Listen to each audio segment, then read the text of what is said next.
지난 시간에도 우리 본문의 말씀을 가지고 구원받은 삶의 증거라고 하는 제목으로 말씀을 드렸는데요.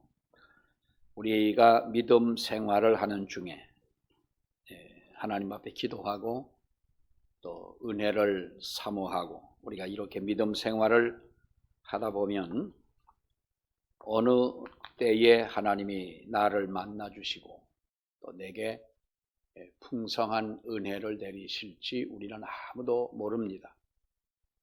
웨슬레라고 하는 사람이 영국의 옥스퍼드 대학을 졸업하고 최고의 학교를 졸업하고 또 그는 자기의 가정도 또 부인의 가정에서도 5대째 목사로 이렇게 지내왔던 그런 가문에서 그가 자랐고 했지만은 어디를 가도 그는 모든 것을 겸비한 사람이기 때문에 성공할 줄 알았는데 미국 인디언 선교에 실패를 하고 폐결핵을 얻어가지고 이제 본국으로 돌아갈 때 그는 정말 나약한 어떠한 그 사람들을 통해서 하나님의 은혜를 받게 되고 또 도전을 받게 되고 또 말씀에 가슴이 뜨거워지는 그런 체험을 갖게 된 것입니다.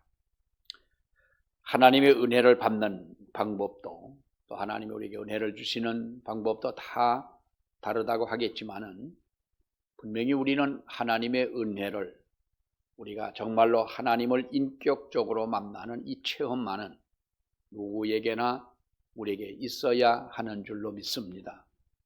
정말 우리가 어떤 주님 때문에 내 가슴이 찡했던 그런 순간 정말 하나님은 살아 계시는구나 라고 하는 어떤 그러한 한 체험, 이러한 증거를 우리는 한 번쯤 주님이 살아 계시다, 내가 여기 있다 하는 것을 우리에게 보여주시는 바로 그때가 있는데 그것을 우리가 인격적으로, 신앙적으로, 영적으로 그리고 더 나아가서 말씀으로 이것을 우리는 신앙생활 한번 하면서 한 번쯤은 우리는 깨달아야 된다는 것이죠. 알아야 되고 또 하나님은 그렇게 우리에게 은혜를 베풀어 주시는 줄로 믿습니다.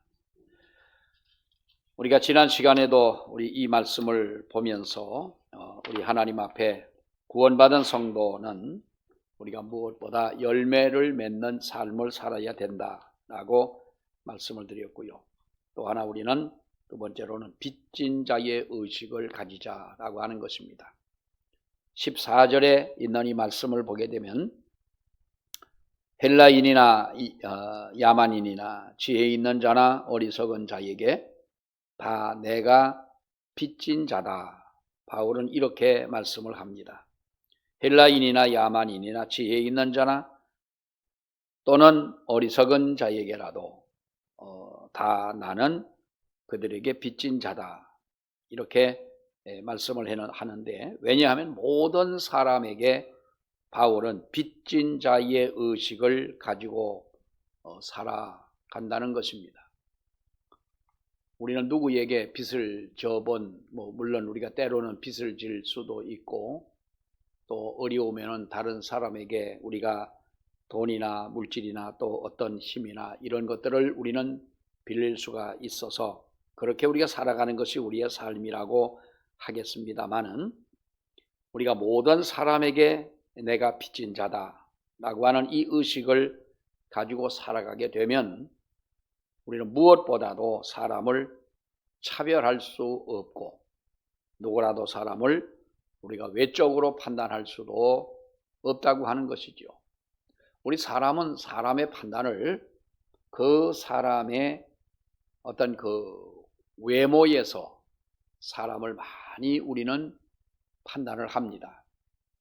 사람의 얼굴을 보고 키가 적으면 적다, 크면 크다, 잘생기면 잘생겼다, 저렇게 생겼냐, 사람의 외모를 가지고 우리는 그렇게 사람을 평가합니다만은 이거는 정말로 우리가 너무 잘못된 것이죠.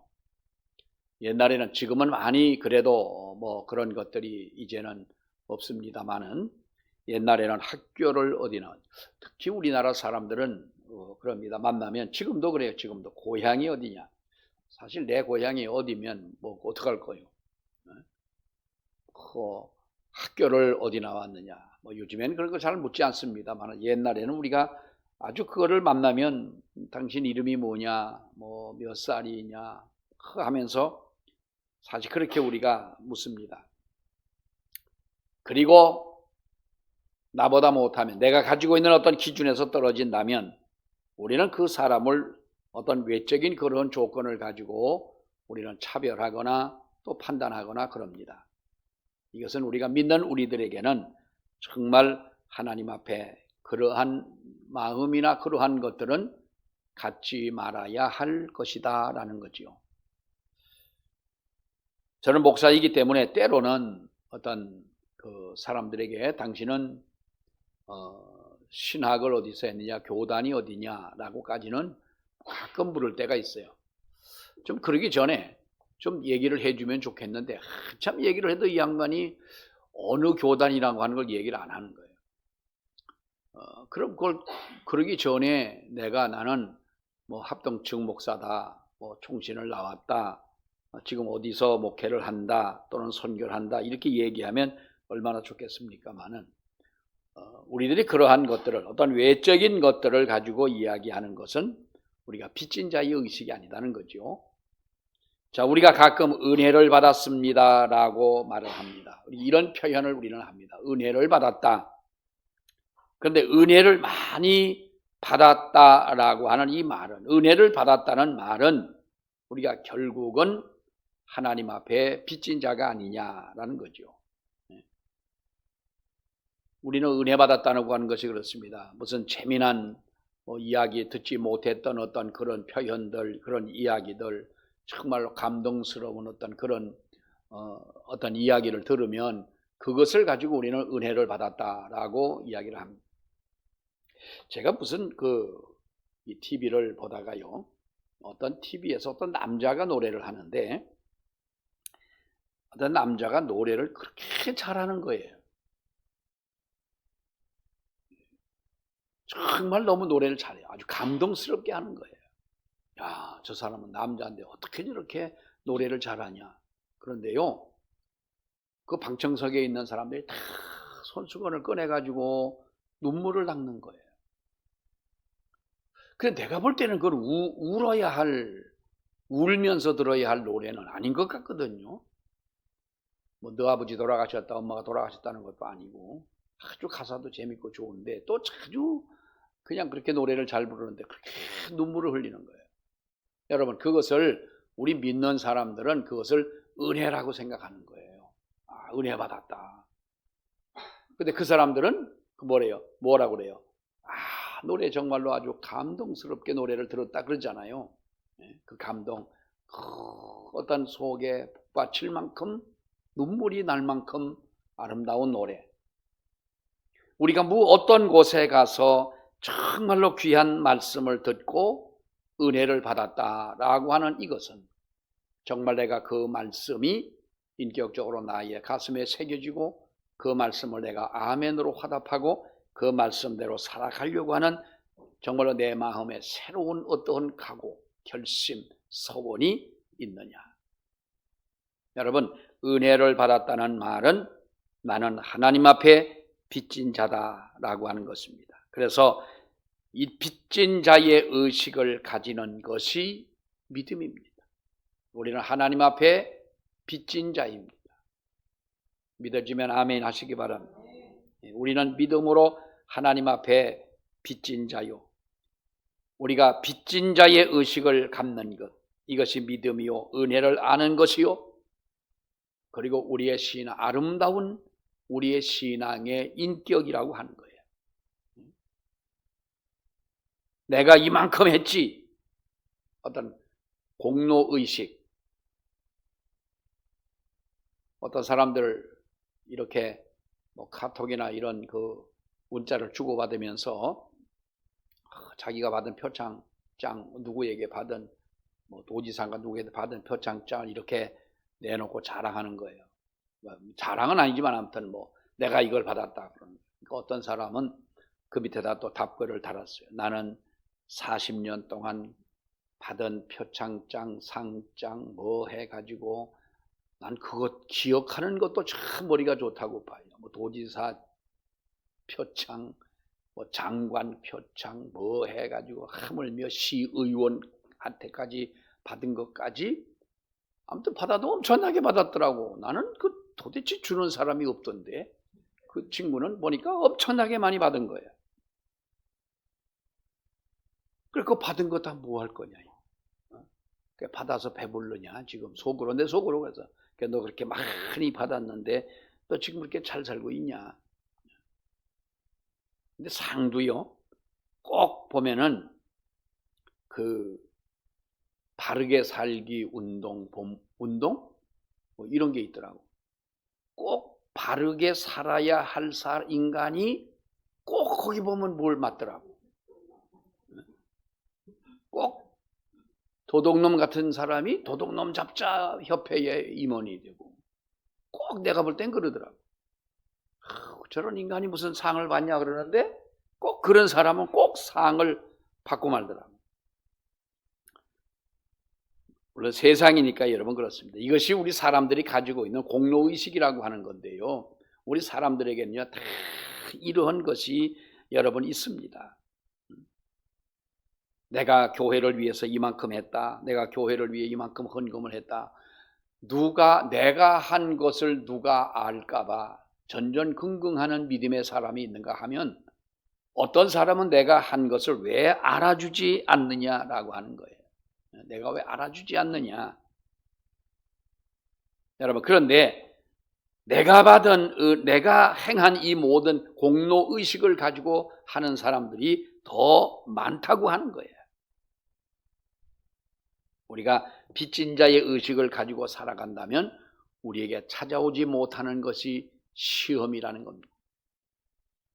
빚진 자의 의식을 가지고 살아가면 하나님 앞에 우리는 시험에 드는 일이 없는 줄로 믿습니다. 여러분 그렇잖아요. 우리가 주는 사람의 입장에서는 선물인 거예요. 선물. 그런데 받는 사람의 입장에서는 뭐예요? 그것은 하나의 마음의 빚이 되는 거예요.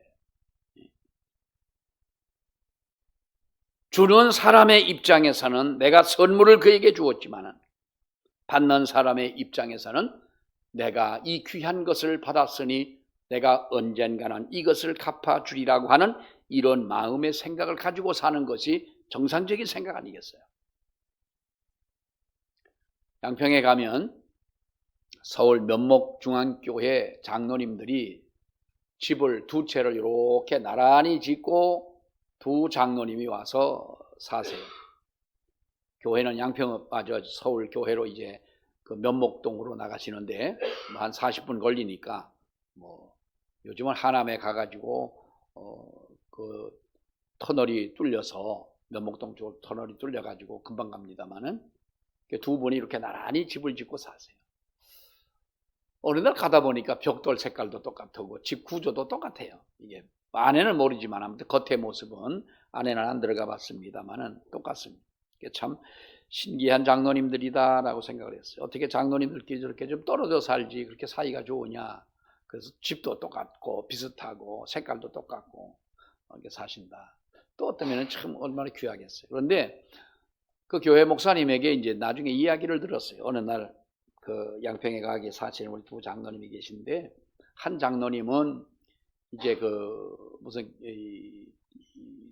현상일 장로님이라는 장로님이신데 이분은 대학에서 행정학인가 뭔가를 아무튼 행정학이 아니고 무슨 경영학인가를 공부를 하신 분인데 이제 서울의 직장 생활을 오랫동안 퇴직하실 때까지 하신 분이고 한 장로님은 대학을 나오신 건 아닌데 무슨 이제 건축업을 하시는 분입니다.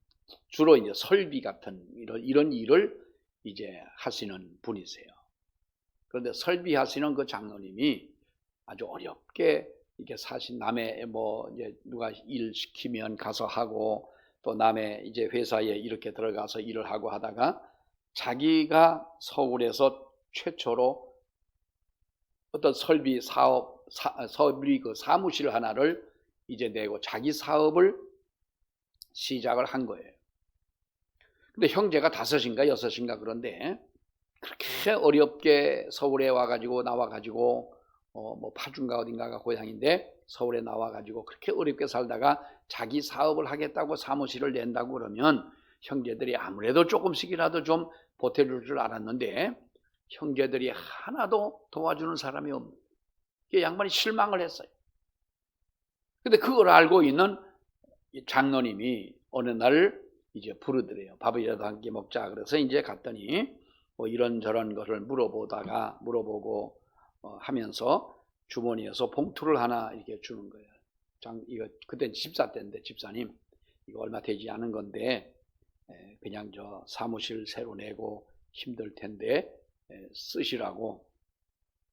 아이고 장로님, 근데 겉에 봉투에다가 얼마라고 쓰면은 궁금하지가 않은데 얼마라고 쓰진 않고 그냥 봉투를 주니까 아유 장로님 뭐 그걸 주시냐, 아니라고 넣으라고 받아 넣고 궁금하잖아요. 그래서 그거를 집에 가서 이렇게 봤더니 1,000만 원이 들은 거예요. 1,000만 원이면 지금 그 목사님 말로는 지금 목사님 그때 1,000만 원은요 지금 1억보다 아마 가치는 더 많을 거예요. 그러는 거예요. 아니 같은 교회에 아무리 그 장로님 집사님이라 하더라도 그 1,000만 원 주기가 그 당시로 어렵죠. 그래가지고 그때에 1,000만 원을 받아가지고 사무실 하는 거 사업을 하면서 아주 열심히 하시는 장로님이세요. 그러니까 그 1,000만 원을 도와주신 그 장로님의 1,000만 원 돈의 액수보다 그걸 주신 장로님에게 이 집사님이 여러분 얼마나 그 마음이 감사하고 고맙고 살아가면서 빚진 자 아니겠어요? 그렇게 형제한테보다도 더 그 장로님한테 잘하고 지금까지 수십 년을 같이 살아왔지만은 그 정말로 형제 이상의 정을 가지고 살아가는 거예요. 어느 날 이제 장로님이 돈을 빌려준 장로님 무슨 얘기를 하다가 나는 그 양평이라는 곳에 가서 좀 살고 싶다. 그래서 이제 그 땅을 미리 이제 구입을 해놨대요. 그러니까 장로님 그러시냐고. 그럼 집을 어떻게 하시려고 그러시냐. 집을 지려고 그런다고. 그래서 그럼 땅이 얼마나 되냐. 이래 보니까 2채는 질 수가 있는. 그러니까 장로님 시골에 땅이 넓으면 힘드니까 반은 요만큼 해가지고 내가 사고 요만큼은 장로님이 거기다 집을 지시고 하시는데 자재값만 장로님 주십시오. 그러면 집을 짓는 건 제가 지어드리겠습니다. 우리가 그 장로님 그거를 그때 다 두 분이 다 장로님이시잖아요. 장로님 그거를 그렇게 힘든 거를 또 오랫동안 일해야 되는 거 어떡하냐. 아닙니다. 나는 장로님에게 평생의 빚을 진 사람. 이거라도 해야 내 마음이 편안할 것 같다. 빚을 갚는 그런 마음이 되겠다. 그러니까 장로님 자재값만 얼마가 들어가든 자재값만 주시면 내가 그 집을 지어드리겠다. 그래갖고 그 장로님이 집을 2채를 자기 거 형님 같은 장로님 거 2채를 나란히 지어놓고 지금까지 아주 행복하게 사신대요. 그 장로님들 보면 정말 꼭 형제 같아요. 뭐 형제지요. 뭐 한 10여 년 나이도 차이도 될 테고 하지만은 그 장로님이 그렇게 나는 그 장로님에게 빚진 자다. 그렇게 하나님 앞에 기도하고 열심히 기도하고 열심히 일하고 열심히 전도하고 이런 모습을 볼 때 정말 참 은혜 받은 분이로구나. 하나님에게 은혜도 받았지만은 또 같은 이 사람에게도 이와 같이 정말 은혜를 받고 빚진 자로 이렇게 살아가시는구나. 여러분, 우리가 은혜는 하나님께서 우리에게 주시는 선물이고 은혜는 하나님께로부터 우리가 받는 것이지만은 우리는 다른 모든 사람들에게 물론 하나님에게도 그렇지만은 우리는 빚을 진 사람이라고 하는 이 생각을 가지고 우리가 살아갈 때 하나님 앞에 바른 믿음으로 살아갈 수 있을 것이고 또 그렇게 살아갈 때 하나님이 우리에게 은혜를 주실 줄로 믿습니다. 누가복음 16장에 보면은 부자와 나사로의 이야기가 나와요. 둘 다 죽었어요. 거지도 나사로도 죽고 부자도 죽었습니다. 나사로는 천국에 갔고 그 부자는 지옥에 갔지요. 어느 날 어느 아침에 아침이 어디 있겠어요. 거기는 영원한 시간이니까 이 부자가 눈을 들어서 그 고통 속에 뜨거움 속에 몸부림을 치다가 보니 아브라함의 품에 나사로가 안겨 있는 거예요. 그러니까 뭐라고 그럽니까? 아버지 아브라함이여 나를 불쌍히 여겨달라 그랬어요. 아버지 아브라함이여 나를 불쌍히 여겨달라. 그가 아브라함을 아버지 아브라함이라고 부른 것을 보면 우리 성경 해석자는 어느 분은 이렇게 말했습니다. 이 부자도 하나님을 아는 사람이면은 분명하다는 거죠. 어떻게 아브라함을 아버지 아브라함이라고 아무리 거기에서 그 고통 속에서라도 그렇게 부를 수가 있었겠느냐. 그러니까 다시 말하면 날마다 우리가 보면 거기에서 여러분 그 부자와 나사로에 대한 그 말씀을 누가복음 16장의 말씀은 주인공을 뽑으라면 누가 주인공이에요? 거지 나사로가 주인공이에요? 부자가 주인공? 부자 영감이 주인공이에요? 주인공이 누구요? 아니 그것도 모르고 지금까지 부자와 나사로 이거 어릴 주일학교 때부터 우리가 들어온 거 아니에요? 나사로도 주인공이고 부자도 주인공이요. 모를 땐 그렇게 얘기해버려. 뭔 나물인지 모르면 그냥 먹어버려. 먹고 맛으로 평가. 자, 부자의 포인트가 맞춰져요. 이 부자는 잘 살았어요. 날마다 호화로이 잔치하고 자색 옷을 입고 이렇게 날마다 잔치하다가 어느 날 죽었어.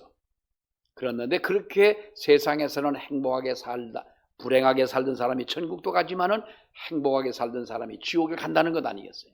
중요한 건 뭐예요? 그가 물 한 방울만 나를 좀 혀에 떨어뜨려 가지고 물 한 방울의 시원함이라도 좀 맛보게 해달라. 그러니까 그것도 허락이 안 되잖아요. 그러니까 부자가 아브라함에게 하나님에게 뭐라고 호소를 합니까? 아직도 세상에서 죽지 않고 있는 내 형제들 그들이 있는데 그럼 그들만이라도 나 있는 곳에 오지 않도록 거지 나사로를 잠시라도 좀 보내줘 가지고 죽은 자가 살아나서 간다면 죽은 자의 말을 듣을 것 아니겠습니까? 그러니까 나사로를 보내 가지고 복음을 좀 전하게 해달라 그랬잖아요. 그러니까 뭐라 그랬어요?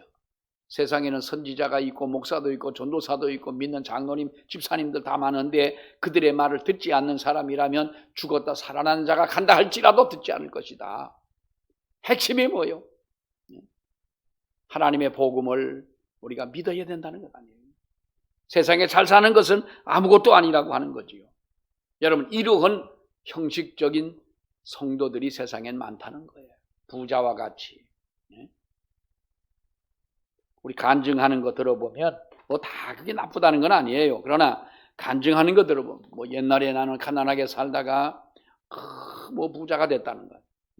하나님의 은혜를 받고 사업이 잘 되고 어떻게 해가지고 이렇게 됐다. 그 간증할 만한 거지요. 그러나 중요한 것은 여러분 뭡니까? 더 중요한 것은 내가 하나님의 말씀에 그래서 어떻게 살았느냐는 거예요. 지금 어떻게 살아가고 있느냐? 내가 빚진 자로서 하나님 앞에 그 빚을 갚기 위해 내가 살아가고 하나님의 은혜를 그렇게 받았다면 오늘 이 14절에 있는 이 말씀을 보면은 헬라인이나 야만인이나 지혜 있는 자나 어리석은 자에게 내가 다 빚졌다. 왜 사도 바울이 이런 사람들에게 빚진 자의 의식을 가지고 이렇게 살아가야 되느냐 하는 거예요. 하나님의 엄청난 큰 은혜를 받았기 때문에 내가 그 사람들에게 이 복음을 전하지 아니하면 안 된다는 거지요. 왜? 나는 빚진 자이기 때문에 그렇다.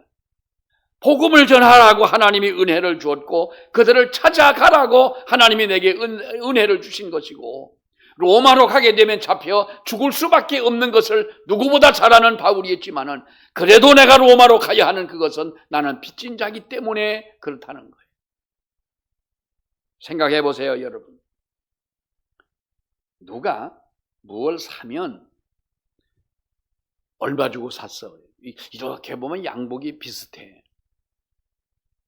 옛날에 제가 바바리를요 60만 원인가 70만 원인가 주고 제가 선물을 누구한테 받았어요. 나는 돈 하나도 안 내고 누가 이제 어디 가서 목사님 이게 인디안 바바리인데 참 멋있게 보입니다. 그래서 목사님이 입으시면 참 멋있을 것 같습니다. 내가 옷걸이가 또 좀 되잖아. 그래가지고 비웃지 마세요. 웃으려면 그냥 웃고 비웃지 마셔. 아마 제 눈에 안경이지 뭐. 그러니까 우리 이인숙 씨가 나를 사랑하고 좋다는 거 아니야. 바바를 사줘서 바바리 입은 거 여러분 못 보셨을 거야. 아주 멋있게 내가 폼 잡고 입고 다닌 거 아니에요. 근데 어떤 목사님이 오더니 목사님 바바리 참 좋으네요. 뭐 어쩌더니 그 뭐 옷을 사러 가야 되는데 그럼 나랑 같이 저 인디안 가서 우리 양복 하나 모장 산다면 가자. 그래 갔더니 내가 작년에 70만 원 주고 산 바바리가 거길 갔더니 19만 원을 하는 거예요. 그게 이제 2월 상품으로 넘어와 가지고 19만 원이요.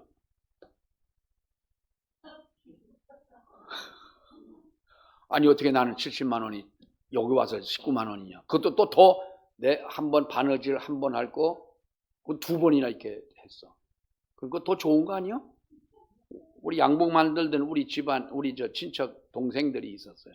그 외가로 해서 평화시장에서 이제 옛날 양복을 만드는데 한번 가봤더니 양복을 막 만드는 거예요.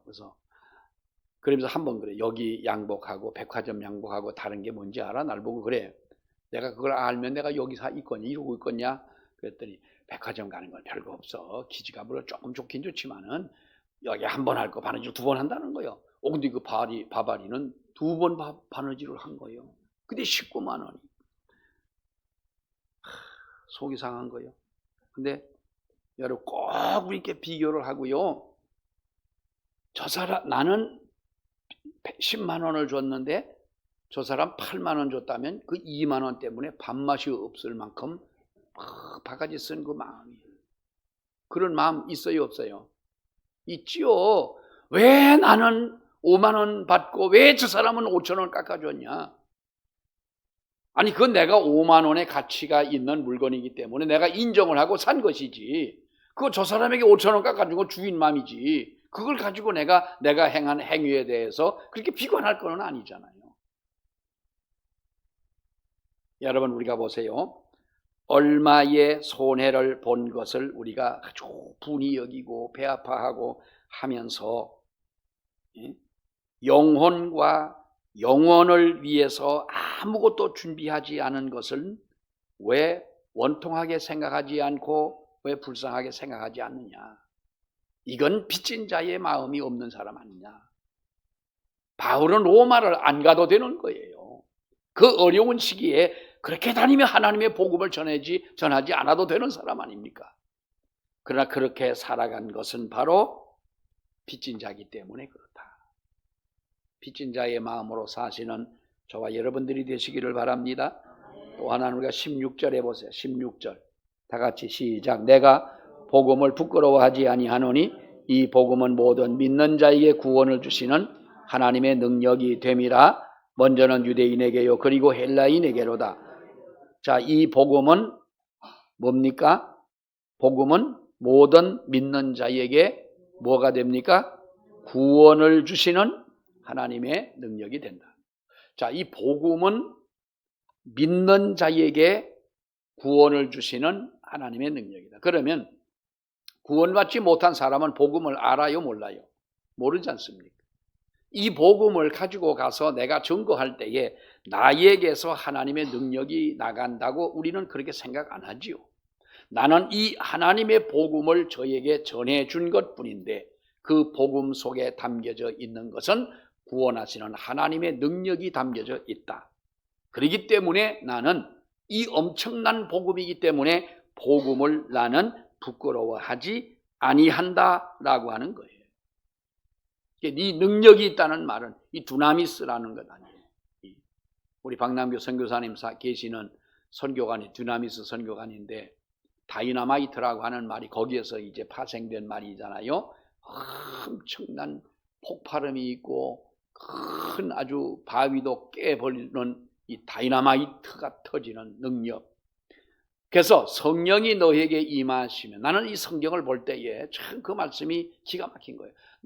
우리가 성령이 너에게 임하시면 너희가 권능을 받고 그랬어요. 권능을 받고. 자, 이 말이 무슨 말이에요? 하나님의 성령이 우리에게 임하시고 내가 하나님의 은혜로 구원을 받으면 내게 하나님은 권능을 주신다. 이 권능이 뭡니까? 모든 죽음을, 사탄의 권세를 파하는 능력이다. 다이너마이트가 터지는 것 같은 능력이다. 그러니까 우리가 믿는 사람이, 여러분, 우리가 손에 악수를 하다 보면 악수를 우리가 왜 합니까? 어떤 사람이 그러더라고. 옛날에 악수는 서양식 인사인데 서로 총 쏘지 말자 해가지고 손 내미는 거래. 그런데 악수를 하면은 오랜만에 만났는데 악수도 하지 않고 손도 잡아보지 않고 그냥 가만히 있으면 여러분 어때요? 사람이 좀 뭐 그렇잖아. 별로 뭐 반갑지도 않고 왜 사람이 저러냐. 근데 우리가 달려가서 손을 잡아주면, 손 잡아주는 것만으로도 우리는 손을 잡고 가만히 눈만 봐도 우리는 마음이 서로 통할 수 있는 것 아니에요. 네? 그래요, 안 그래요? 그래요, 안 그래요? 그런 걸 가지고 왜 가만히 있어요? 자, 여러분, 하나님 앞에 구원받은 사람은 우리가 어디 가서 누군가의 손만 잡아도 하나님의 권능이 역사한다. 좀 이상하지만은 우리가 사실 표현하자면 그렇습니다. 이 복음에는 구원의 능력, 하나님의 구원의 능력이 됩니다. 하나님의 구원하는 하나님의 능력이 됩니다. 하나님의 복음을 우리가 그래서 부끄러워하는 것은 내가 이 복음의 능력을 알지 못한다는 거예요.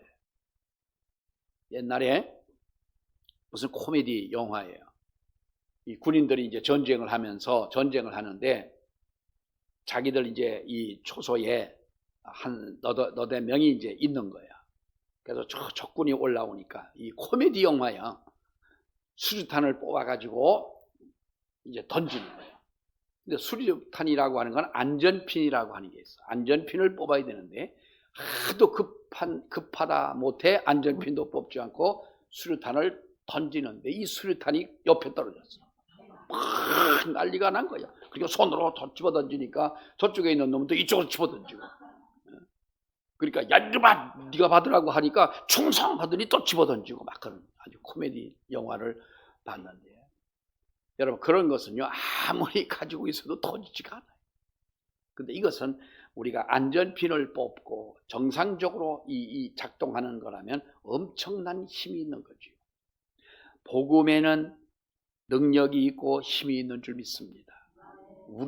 내가 이 복음을 어떻게 하랴, 하나님의 복음을 내가 어떻게 하는 것은 아닙니다. 하나님의 복음은 그저 복음이 복음되어 흘러가도록 하는 겁니다. 여러분, 요즘에 우리가 보면 웰빙 음식 좋아하시죠? 웰빙 음식.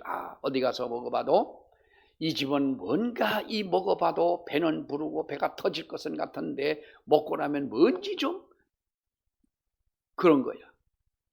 근데 어떤 음식을 먹으면 여러분 보세요. 반찬도 깔끔하고 이 반찬도 아주 영양가가 있는 것을 생각하고.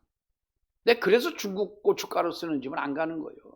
어떤 집을 가니까요 무도 중국 무를 갖다 쓰더라고. 그러나 저 인간도 중국 인간인가 그 봤더니 인간은 중국 인간이 아니더라고. 아니, 세상에 고춧가루 음식점을 하는 분들이 저 괴산이나 청량, 영양, 저 전라도 쪽에 우리나라에서 나는 고추 농사를 많이 하는 곳에 가면 고추 값이 싸잖아요, 고춧가루가. 아니, 이왕이면 그런 우리나라 걸 갖다 좀 해야 음식을 하는 사람의 정성도 들어가고, 좀 음식을 하는 사람의 장인 정신도 깃들인 것이고, 가는 사람도 기분 좋은 거지. 내가 용문산에 어디 아주 사람 많이 가는 음식점이 하나 있어요. 어디라고 내가 말을 안 하겠지만은. 그래서 보니까 이 집이 중국집인 중국 고춧가루인데 이렇게 손님이 많은데도 중국 걸 써요. 또 내가 또 한마디 했잖아요. 주인 보고 나오다가.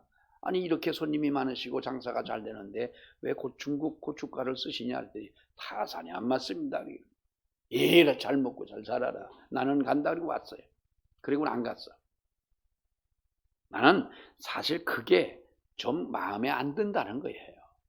어디 가서 우리가 이렇게 맛깔스러운 음식, 웰빙 음식을 먹으면 왠지 한 10년은 더 살 것 같은 거예요. 사실 여러분 그래요. 우리가 보면 하나님이 먹지 말라는 거 안 먹고 하나님께서 우리에게 주신 이 먹을 것, 하나님이 먹으라는 것을 먹고 우리가 정말로 규칙적으로 생활을 하고 누구 시기하고 질투하고 욕하고 원수 맺지 않고 정말로 우리가 사랑하는 마음을 가지고 살아가고 하나님의 말씀 따라 하나님의 때를 따라 주시는 은혜에 감동하고 이렇게 살면요. 몇 살 사냐? 몇 살 살아요?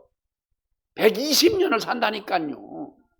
120년 살지 못하고 일찍 돌아가시는 분들은 그 자기가 그 남은 연수를 다 까먹고 가신 거예요. 하긴 뭐 나도 이 말 하긴 하지만 나도 좀 껄쩍지근요. 여러분, 왜 우리가 이렇게 좋은 음식을 이렇게 난리치고 찾아다니면서 그런 집에 가보면 손님들이 많잖아요. 많은데 왜 복음은 말해주지 않느냐? 복음에 부끄러움이 없는 우리 삶이 되어야 하는 줄 믿습니다. 한 가지는 17절에 보세요. 17절 결론적으로 시작. 복음에는 하나님의 의가 나타나서 믿음으로 믿음에 이르게 하나니 기록된 바 오직 의인은 믿음으로 말미암아 살리라 함과 같으니라. 복음에는 하나님의 의가 나타나서 믿음으로 어디에? 믿음에 이르게 한다. 믿음으로 믿음에 이르게 한다. 하나님의 의가 복음으로 인하여 나타날 때 믿음으로 믿음에 이르게 하고 그래서 하나님의 택한 의인은 믿음으로 살게 된다는 거예요. 우리의 믿음 생활은 믿음으로 시작해서 믿음으로 끝나도록 해야 되는 줄 압니다. 오늘날 많은 사람들이 여러분 왜 믿음에서 넘어집니까? 우리가 믿음 생활하면서 세상 사람들이 감히 알지 못하는 이 은혜를 받았다고 하는 사람들이 왜 시험 들고 왜 끝까지 믿음에서 끝까지 가지 못하고 중간에 넘어지고 마느냐? 믿음으로 시작은 했으나 행위의 결론으로 빠지게 되고요. 감정적 체험으로 빠져들기 때문에 우리가 이 믿음으로 믿음에 이르게 하는 이 하나님의 구원을 이루지 못하고 중도에 넘어지고 마는 거예요. 물론 기독교는 체험의 종교입니다. 그러나 체험 이전에 계시된 종교입니다. 꼭 기적적 체험을 한다고 믿음이 생기는 것도 아닙니다. 성경에 잘 알잖아요. 10명의 문둥병자가 고침을 받았는데 한 명만 와서 감사하고 한 명만 주님 앞에 나왔잖아요.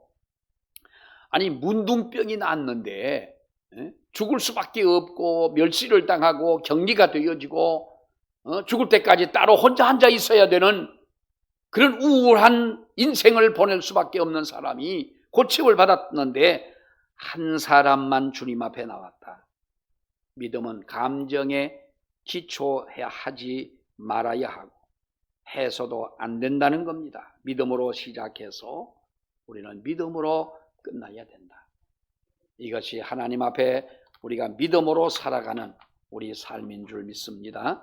기도하겠습니다. 하나님 아버지 은혜를 감사합니다. 오직 의인은 믿음으로 말미암아 살리라 라고 말씀하신 것처럼 주여 우리가 믿음으로 살게 하시되 이렇게 값없이 하나님의 은혜를 받은 빚진 자이오니 하나님의 우리가 이 빛을 세상의 모든 사람들에게 하나님을 알지 못하는 사람들에게 이 빛을 갚으며 살아갈 수 있는 저희가 되게 하여 주시옵소서. 예수님 이름으로 기도하옵나이다. 아멘.